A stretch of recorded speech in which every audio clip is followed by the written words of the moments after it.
Assalamualaikum warahmatullahi wabarakatuh. Ketemu lagi bersama saya di Pici Channel. Untuk video kali ini kita mau membuat kolak labu kuning atau bubur labu kuning. Nah, bisa kita variasikan. Nah, untuk lanjutan ceritanya, mari tonton video ini sampai selesai. Teman-teman, pertama-tama kita lakukan buah labu kuning ini kita cuci bersih dan kita belah. Kita ambil bijinya, lalu kita potong kecil-kecil menurut potongan yang kita inginkan. Kalau saya mau potong petak-petak saja ya, atau potong dadu tapi agak besar ya, dibilang potong dadu tapi agak besar. Untuk bubur atau kolak labu kuning ini bisa kita buang kulitnya atau tidak juga boleh, karena kalau dibuang bubur atau kolaknya jadi lembek semua, dan kalau tidak kita kupas kulitnya buburnya jadi masih utuh, petak-petak labunya kelihatan.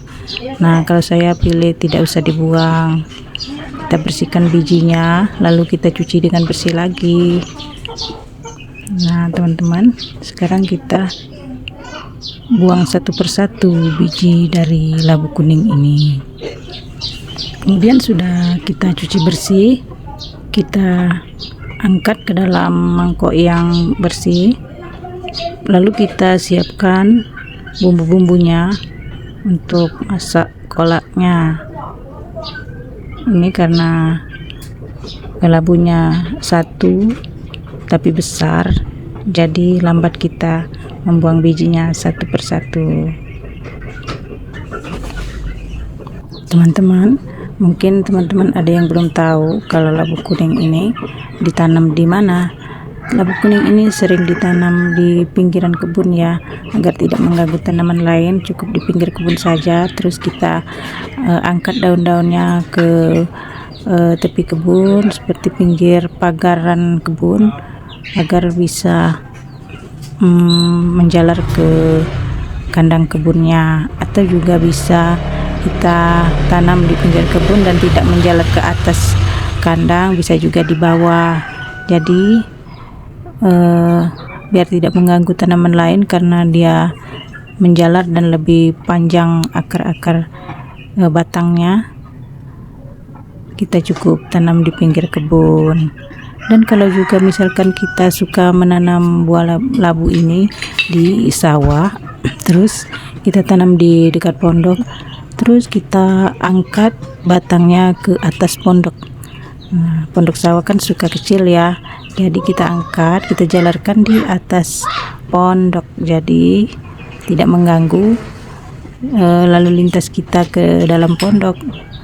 Nanti buahnya juga bisa di atas pondok, di atas atap ya, nampak buahnya. Kalau buahnya lebat, bagus sekali lihatnya, karena di atas pondok dari kejauhan sudah tampak buahnya bulat-bulat kuning, nampak sekali. Jadi kalau kita nanam labu kuning ini sangat mudah sekali ya teman-teman, tidak usah dipikirkan mau bikin tempat untuk rumahannya, tidak usah, cukup kita jalarkan di atas pagaran atau kandang. Nah, kalau kita misalkan mau panen, labunya kita pilih yang sudah kuning. Kalau yang masih hijau jangan dipanen dulu, karena isinya tidak terasa manis. Kalau sudah kuning baru kita panen. Nah, sekarang kita lanjut untuk meramu kolaknya. Sekarang kita siapkan santan kelapanya, gula merah, santan kelapa. Nah, sekarang kelapanya kita saring dulu, kita ambil santannya sedikit demi sedikit menjadi santan. Lalu setelah santannya siap, kita rebus ke dalam panci, kita masukkan gula merahnya. Jangan lupa kita campur dengan gula putih atau gula pasirnya biar manisnya terasa legit. Nah, sekarang santannya sudah jadi. Kita tambahkan air sedikit lagi, lalu kita masukkan ke dalam panci. Kita panaskan ke atas kompor dengan memasukkan gula merah dan gula pasirnya. Setelah gula merah dan gula pasirnya mencair, lalu kita aduk-aduk sebentar sampai mendidih ya. Santannya sampai mendidih, sudah mencair gula-gulanya. Terus kita masukkan saja labu kuning yang sudah kita bersihkan tadi. Kita rebus selama 10 menit. Sudah lembek kalau sudah 10 menit ya. Labu ini mudah sekali proses pematangannya teman-teman. Nah, setelah kita rebus 10 menit, kita tutup rapat-rapat ya. Lalu kita angkat.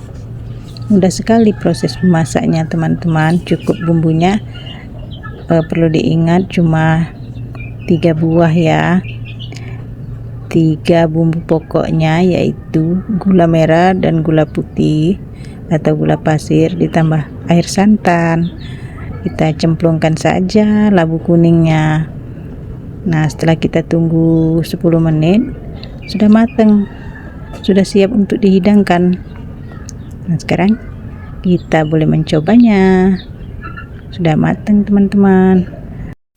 Nah, inilah cara membuat kolak atau bubur labu kuning ya teman-teman. Boleh teman-teman mencobanya di rumah karena prosesnya mudah sekali. Boleh untuk dipraktekkan di dapur mama masing-masing ya. Semoga video ini bermanfaat untuk bunda-bunda yang hobi memasak. Proses matangnya dari kita mulai merebusnya juga tidak lama ya teman-teman, paling juga 10 menit. Kita gantikan dulu dengan pekerjaan, misalkan cuci piring sedikit. Pas kita lihat kembali, kita buka tutup pancinya, pasti sudah matang kalau sudah 10 menit ya teman-teman. Tapi waktu 10 menit itu kalau kita anggurin, misalkan kita tidak ada kerjaan lain, cukup lama ya teman-teman. Tapi kalau kita bikin kesibukan, 10 menit itu cepat sekali. Sekian dulu ya untuk video kali ini teman-teman. Terima kasih sudah menonton. Semoga kita bisa jumpa lagi di video-video saya berikutnya. Wassalamualaikum warahmatullahi wabarakatuh.